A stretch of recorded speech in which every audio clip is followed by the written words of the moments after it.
Bem-vindo, pessoal, ao curso de Análise das Estruturas 2, né? Hoje vou apresentar primeiro o conteúdo programático do nosso curso, né? Depois daremos uma noçãozinha com relação à análise das estruturas. O que é análise das estruturas? Ok? Pessoal, o nosso curso, basicamente, ele é constituído pelo método das forças e o método da rigidez, como está estabelecido na nossa ementa, ok? O que eu vou alterar aqui é apenas a posição, ou seja, primeiro a gente vai trabalhar com o método da rigidez e depois vamos trabalhar com o método das forças. Por quê? Porque o método da rigidez, pessoal, é o método que é mais programável, é o método que a gente vai utilizar na disciplina análise matricial das estruturas, né? Então eu quero que vocês tenham uma noção muito boa do método da rigidez, né? Então a gente vai destrinchar o método de rigidez todinho, colocando várias possibilidades de resolução de pórtico plano, de grelhas, né? de estruturas misuladas. E isso é importante, pessoal, por quê? Porque quando vocês forem fazer essa disciplina comigo, análise matricial da estrutura, vocês vão ter a noção bem clara como é a lógica de programação que a gente vai utilizar, ok? É tanto que nas resoluções dos problemas, nós vamos utilizar os mesmos passos que são utilizados aqui no método da rigidez. Então, vamos somente mudar de posição. Depois a gente vem para o método das forças, que é um método simples, não é um pouquinho mais chato, né? A probabilidade de você errar com esse método é muito grande e ele é programável, mas é muito complicado sua programação. Então vamos primeiro destrinchar todo o método da rigidez e a gente tem tempo para isso, ou seja, já tenho a grande maioria das videoaulas já todas prontas e no final vamos entrar com o método das forças. Ok, pessoal? Então, é apenas o diferencial é esse, que vamos inverter a posição de acordo com o que está estabelecido na ementa. A ementa fala que primeiro vamos ver o método das forças. Eu vou primeiro para o método da rigidez, depois vou para o método das forças. Ok? Então, pessoal, análise das estruturas nada mais é do que você tem uma estrutura, seja ele pórtico, treliça, uma viga, uma grelha, um pórtico espacial, tá entendendo? Um pórtico plano. E nesses carregamentos, nessa estrutura com os carregamentos sugeridos, vocês têm que determinar não tão somente as reações nos apoios, nas vinculações, mas também na questão das deformações, ok? Então, pessoal, mas eu posso até dizer para vocês já viram isso, né? Vocês já trabalharam com deformações em resistência, ok? Muito embora eu acho que quando vocês estão fazendo resistência 2, vocês vão ver a equação da linha elástica, que é isso aqui. Então vamos ter um certo paralelo, mas é até bom porque eu vou ajudar vocês na resolução de equações de linha elástica, que é muito importante para a gente. Então, pessoal, análise das estruturas é um relacionamento das reações, ou seja, dos esforços que estão atuando na estrutura. A partir desses esforços, vocês conseguem verificar aonde vão ter as tensões máximas, seja ela de esforço de tensões normais, seja ela de cisalhamento. E a partir dessa posição também vocês vão relacionar com deformação, que são dois métodos de dimensionamento. Você dimensiona uma estrutura tanto com os esforços, ou seja, as tensões, né? A partir dos esforços vocês vão determinar as tensões. Isso vocês já viram lá em resistência dos materiais 1. Vocês calcularam as tensões normais devido a uma peça sujeita a esforço normal. Vocês calcularam as tensões normais devido a uma peça fletida. Vocês calcularam as tensões de cisalhamento tanto na questão de torção como na questão de esforços normais. Então, pessoal, nada mais é análise da estrutura do que você relacionar tudo isso, ok?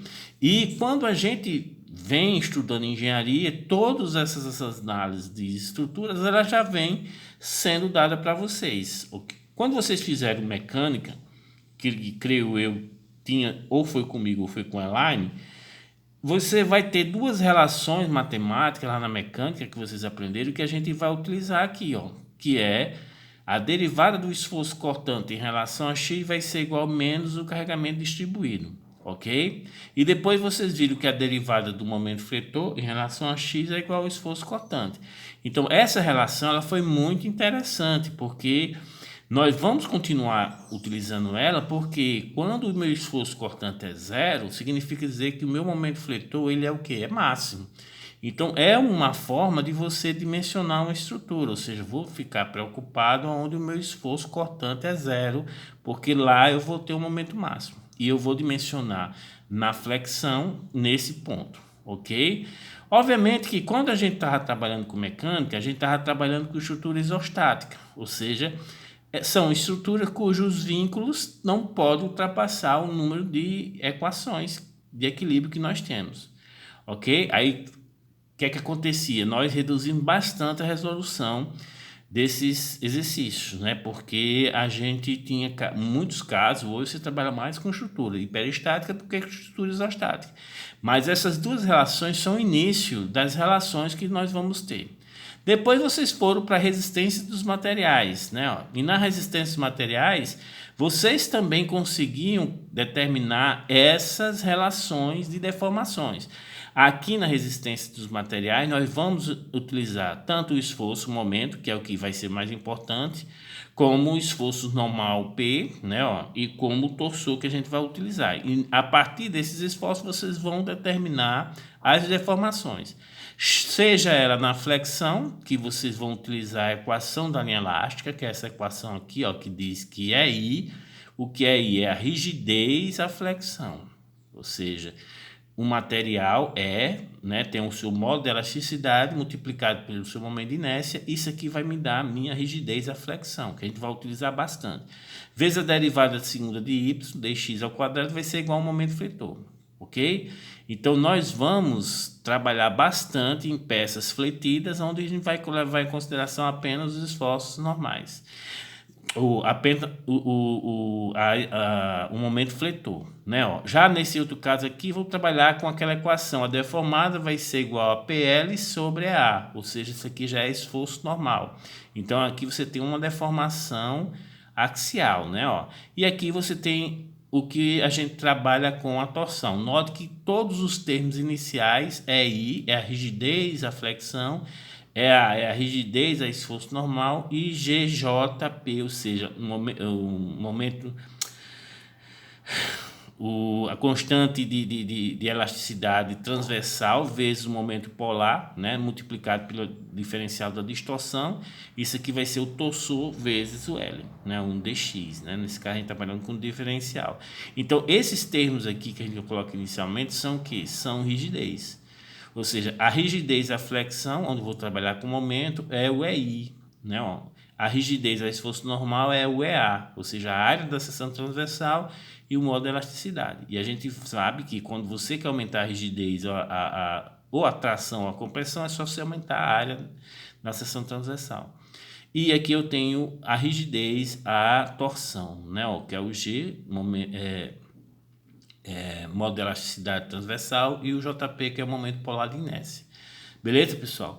Então, basicamente, em resistência dos materiais, vocês já viram como se calcula, né, de forma bem concentrada. Você tem uma flexão, você vai lá e consegue calcular qual é a deflexão, ou seja, qual é o y, qual é a flecha, né, ó, e qual é o dy dx, que é o que? A rotação. Então, isso aqui, creio eu que vocês já estejam vendo em resistência 2. Não é difícil, é muito fácil, é muito gostoso, né? Então, pessoal, com essas equações aqui, ó, vocês conseguem fazer análise das estruturas, vocês conseguem verificar quais são os esforços, né? Obviamente, quando vocês têm os esforços, vocês vão ter as tensões, tanto normais como cesariamente, que é um fator importante para você dimensionar, como também as deformações, ok?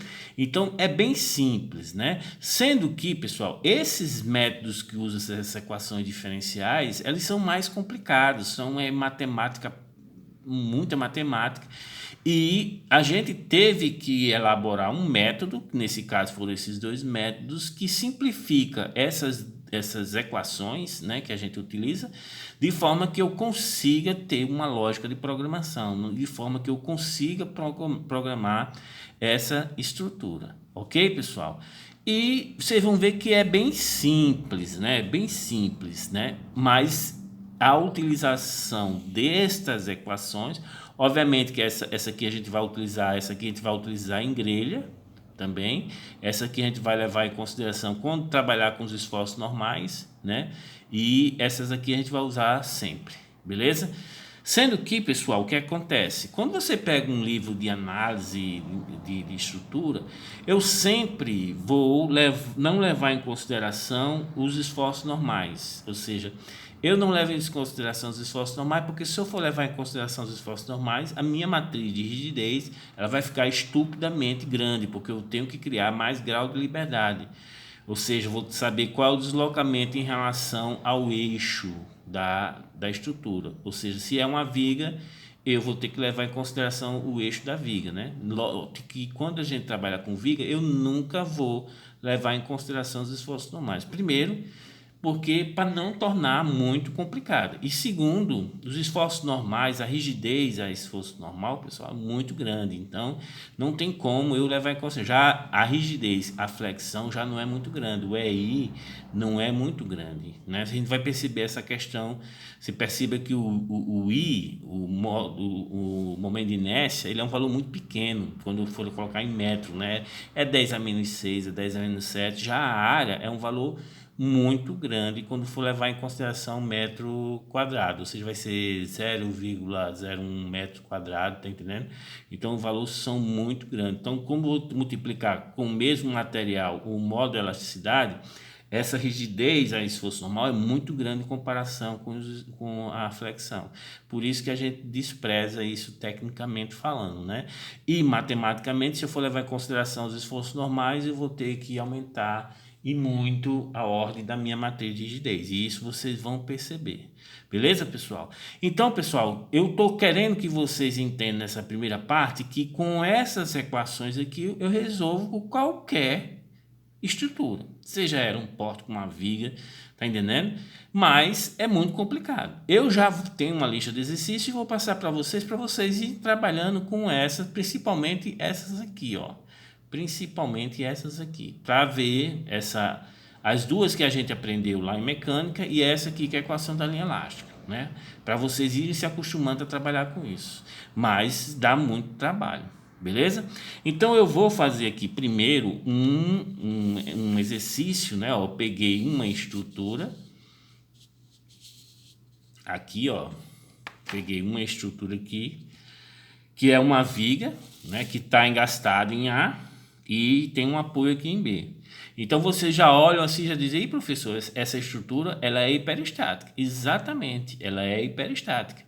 Porque quantas incógnitas eu tenho nessa estrutura? Como aqui é um engaste, pessoal, eu vou ter uma reação aqui que eu vou chamar de V de A, que eu não sei. Eu vou ter uma reação aqui em A, que é um momento M de A, que eu também não sei, né? E vou ter uma reação aqui que eu vou chamar de V de B, ou seja, eu tenho três equações. Ok? Eu tenho três incógnitas, minto. Eu tenho três incógnitas. Acho que eu estou um pouco emocionado pela primeira aula assim, de análise 2, então eu estou um pouquinho engasgado, né? Também faltou um pouquinho de costume, né? Então perceba, pessoal, que eu tenho três incógnitas: o V de A, o V de B e o M de A. E eu tenho quantas equações? Aí você vai dizer, professor, lá em mecânica era 3. Não é 3. Aqui nós estamos trabalhando com viga. E viga, como eu já falei para vocês, nós não levamos em consideração os esforços normais. Então, a reação aqui, H de A, que eu vou ter aqui nesse engaste, para a gente desconsidera. Eu não vou considerar esforços normais, então eu não vou considerar nenhum esforço no eixo da viga, no eixo onde tem a viga. Então, ela não pode ser utilizada. Então, só tenho duas equações, que é o somatório das forças na vertical igual a zero e o somatório do momento em relação a qualquer ponto igual a zero. Então, eu só tenho duas equações e tenho três incógnitas, ok? Mas, quando eu uso as equações lá da mecânica, né, ó, eu uso as equações da mecânica e consigo compreender quais são as condições de contorno, né? e passo para a resistência de materiais, também compreendendo as condições de contorno, eu consigo determinar essas três incógnitas, tanto o V de A, como o V de B, como o M de A. Beleza, pessoal? Mas para isso eu vou ter que ir lá para a equação da linha elástica que a gente aprendeu lá na resistência dos materiais.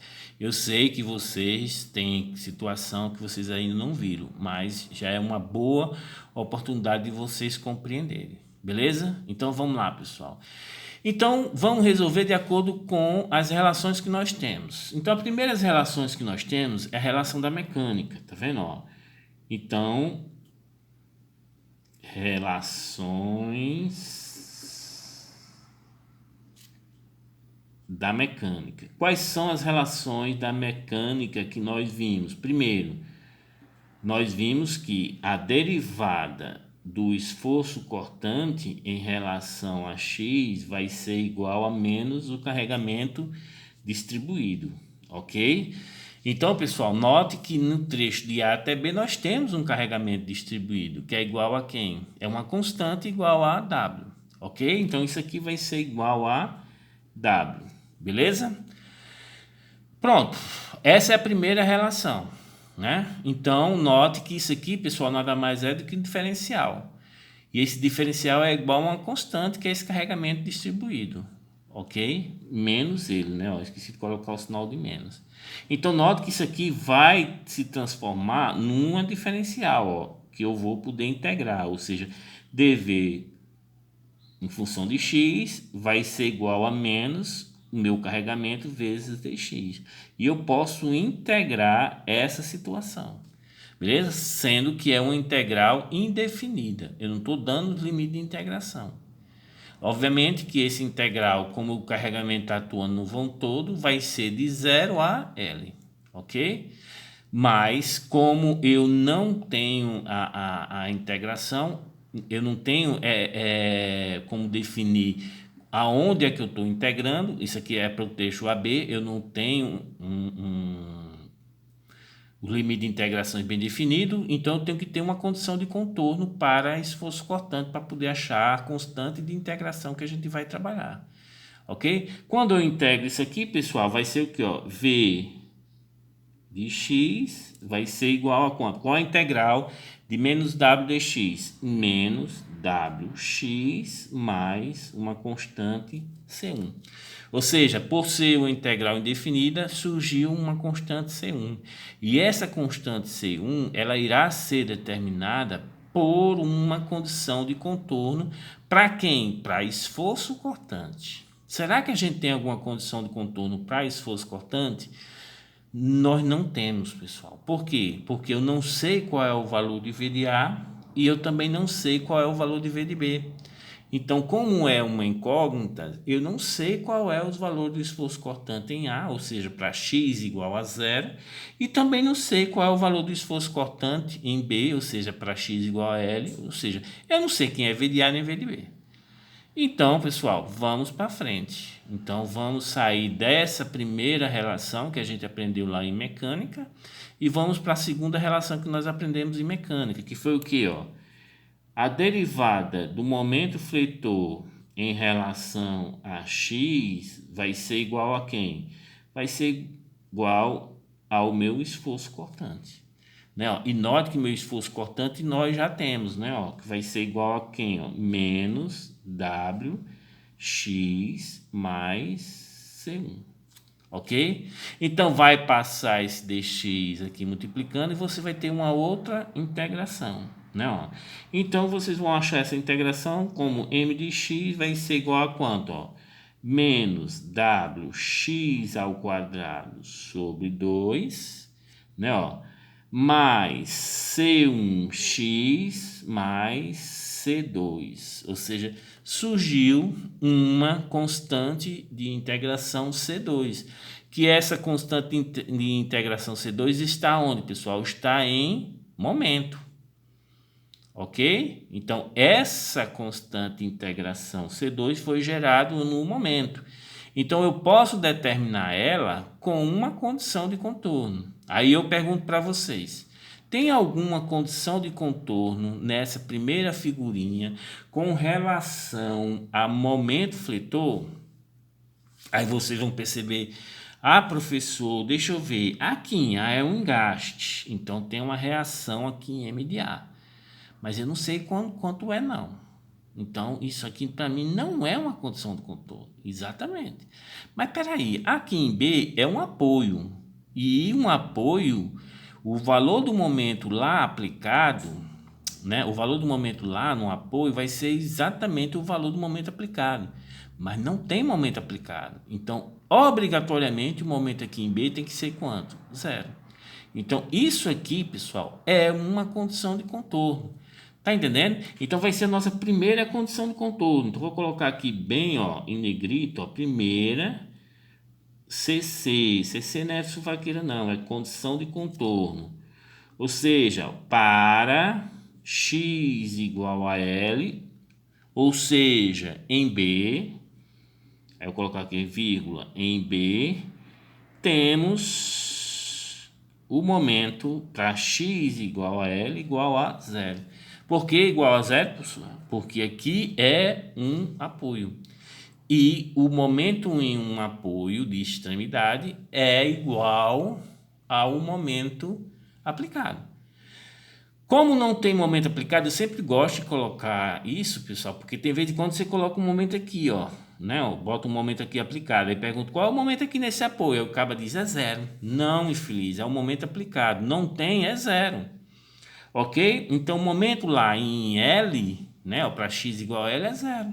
Então, você aplicando aqui, você não irá encontrar uma constante de integração, nem o C1 nem o C2, mas você vai encontrar o quê? Uma relação entre eles.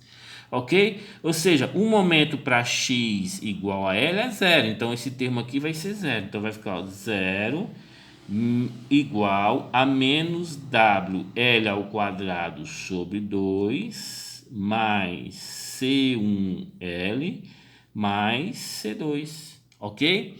Não encontro nenhuma constante de integração, nem C1 nem C2, mas eu encontro uma relação que diz que C1L mais C2 vai ser igual, vou passar para o outro lado, ó, WL ao quadrado sobre 2.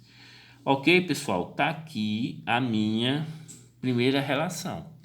Não encontrei nenhuma constante de integração, mas vamos lá, vamos para frente que atrás vem gente, né? Aqui nós utilizamos a mecânica, né? Ó, que teve as duas relações. A derivada do esforço cortante é igual a menos o carregamento.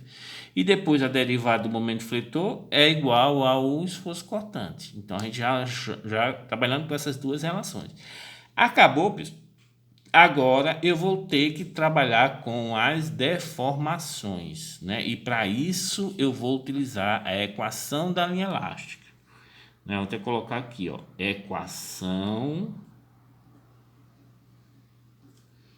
da linha elástica. Ou seja, o que é que diz a equação da linha elástica? Diz que I, que é a rigidez, a flexão, vezes a derivada segunda de y dx ao quadrado vai ser igual a quem, pessoal? A m de x. Beleza? O que é isso, pessoal? Isso vai ser, pessoal, as deformações. Por exemplo, se essa viga estivesse em balanço, ok? Quando você aplica uma carga P aqui, ó, a deformação, vou exagerar aqui para ficar mais didático, né? Isso aqui vai ser quem? O Y, que é a deflexão, e a tangente nesse ponto aqui, ó, a tangente nesse ponto, que isso aqui nada mais é do que o dy dx, que é o que? Rotação. Vou colocar aqui rotação, e aqui é a deflexão, que muita gente usa de flecha, né? Ó. Ou flecha ou deflexão. Entendido, pessoal? Então, quando eu começar a integrar agora essa parcela, então, quando eu integrar a segunda derivada, eu volto para a primitiva, que é dy dx, que é o que? Rotação. Quando eu integro novamente, eu volto para y, que é o que? Deflexão. E percebo, pessoal, que vocês conseguem identificar com relação à deformada da estrutura, aonde tem rotação e aonde tem deflexão. E de acordo com a vinculação, você consegue identificar já os valores. Por exemplo, eu sei que aqui em A ele é um engaste. Qual é a característica do engaste? O engaste ele não admite rotação e também não admite deflexão. Ou seja, esse ponto A não pode nem girar e também não pode nem ter uma flecha, deslocar linearmente. Né? Entenderam? A gente vai trabalhar com rotação e com deslocamento linear, ou seja, esse ponto A como é o engaste, ele não pode jamais pensar em girar e como ele não pode jamais pensar em subir ou descer. Por que eu estou preocupado apenas com subir e com descer? Porque nós não estamos levando em consideração os esforços normais. Então esse A jamais pode deslocar na horizontal. É bom vocês já irem se acostumando com isso. Mas note que com o passar do curso, vocês vão pegando isso aqui de letra, ok? Então, pessoal, perceba que lá em A, eu já consigo visualizar. Ah, professor, eu estou visualizando que lá em A não tem rotação. Exatamente, é um engaste. Ah, ei, professor, mas peraí, aqui em B, ele pode girar sim, sim, pode. Você sabe qual é o valor da rotação? Sei não. Mas como eu sei que a rotação em A é zero, pessoal, eu achei uma condição de contorno. Beleza? Agora vamos trabalhar com a questão da deflexão. Esse ponto A consegue subir ou descer? Ih, professor, isso é um engaste, não consegue não. Então eu já achei outra condição de contorno. Ou seja, para x igual a zero, nós não temos nem rotação, ou seja, ela é igual a zero, e nós não temos a deflexão, ou seja, é igual a zero. E B? B consegue subir ou descer, pessoal? Não, B não consegue nem subir nem descer, pessoal, tem um apoio. Então perceba que lá em B eu tenho que uma condição de contorno. Para x igual a L, ou seja, lá em B, a minha deflexão é zero. Ele não vai conseguir nem subir, nem descer. Tá entendendo? Então, é uma condição de contorno. Perceba, pessoal, que nós tivemos 4 integrações que a gente vai ter que fazer. E note que sempre nós temos as condições de contorno para achar essas constantes de integração. Ok? Então, vamos dar uma pausa assim e vamos para a próxima aula, porque para o vídeo não ficar muito grande.